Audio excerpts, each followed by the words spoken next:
My sister stole Dad's retirement fund and blamed me, but her husband exposed the truth at Thanksgiving. Now she wants to pretend it never happened. I've always been the responsible one. At least, that's what I told myself.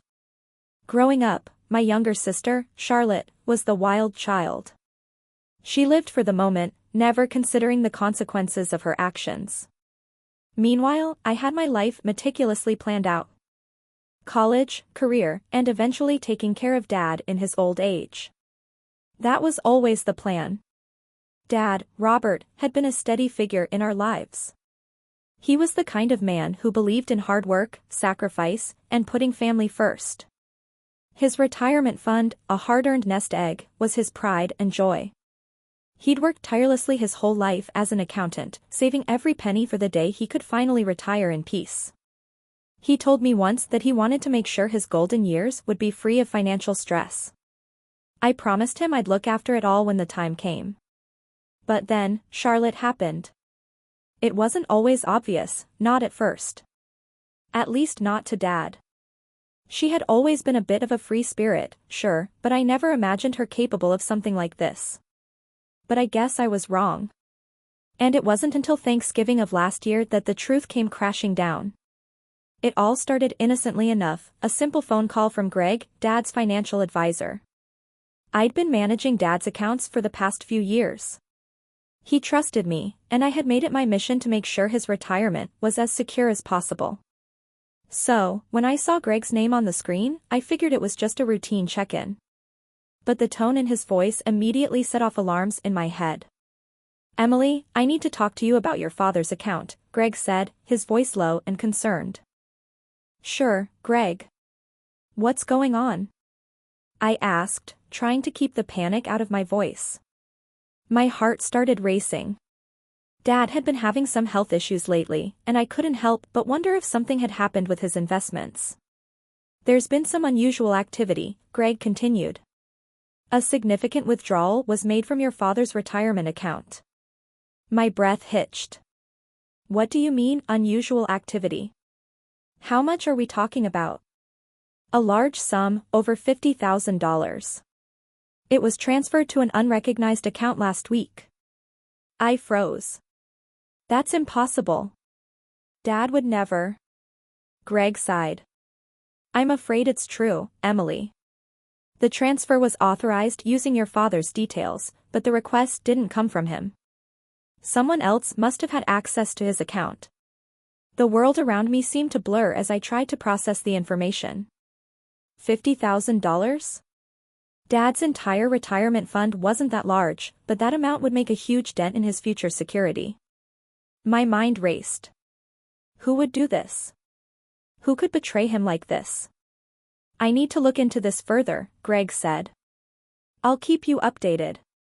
I hung up the phone, my hands trembling. My mind immediately went to Charlotte, my younger sister. She'd always been a bit reckless, never taking life seriously. Dad had always spoiled her, indulging her every whim. It wasn't hard to imagine her doing something foolish, but stealing from him? I couldn't believe it. But the more I thought about it, the more I started to connect the dots. Charlotte had always been in debt. She'd been through several failed business ventures, each one more disastrous than the last. And then there was her husband, Mark, who never seemed to hold a steady job, always promising he'd get his life together but never quite following through. It wasn't far-fetched to think that they might have been desperate enough to dip into Dad's savings. I decided to confront Charlotte. That night, I drove to her house, my heart heavy with dread. When she opened the door, her bright smile faded when she saw my face. What's wrong?" she asked, stepping aside to let me in. "Don't play dumb, Charlotte," I said, trying to keep my voice steady. "I know what you did." Her eyes widened in confusion. "What are you talking about?" "The money," I said, my voice tight with anger. "You took it. The $50,000 from Dad's retirement account." Charlotte's face paled, but she quickly recovered. "What? That's ridiculous. I didn't take any money from Dad. Don't lie to me." "I know you're behind this," I said, feeling my frustration boiling over. I've been managing his accounts for years. You've been in debt for months, and now this happens? It's too much of a coincidence. Charlotte crossed her arms defensively. I didn't do anything, Em. Maybe you're just paranoid. Dad's getting old, maybe he made a mistake. I stared at her, not sure if I wanted to slap her or break down in tears. You don't get it, do you? You're destroying him. That money was everything to him. She just shrugged. Well, maybe Dad should have thought about that before he trusted you with everything. Maybe you're the one who's been too controlling. The words hit me like a slap to the face. My own sister, accusing me of controlling Dad? I had been the one to take care of him, the one who had always been there when she was too busy chasing some dream. The anger and hurt were overwhelming. I'm not the one who stole from him, I said through gritted teeth. You'd better pray I'm wrong about this. The next few days were a blur. I tried to get answers, but every lead seemed to point back to Charlotte. The bank had no further information, and Greg couldn't help without an official investigation. But I knew in my gut that she was behind it. She had to be. Then came Thanksgiving. It was supposed to be a family gathering, a time to come together and give thanks. But for me, it felt like a ticking time bomb. The air was thick with tension as we sat around the table, passing food and exchanging pleasantries. I couldn't focus on anything but the storm brewing in my chest. I was sitting next to Charlotte when Mark, her husband, suddenly spoke up. Emily, he said, his voice unusually calm. I need to tell you something. I turned to him, surprised. Mark was the last person I expected to speak out, especially about something like this. He was usually quiet, content to stay out of family drama. But there was a seriousness in his eyes that made me sit up straighter. I know what Charlotte did, Mark said, his voice low but steady. I'm sorry, but I can't let her keep lying to you.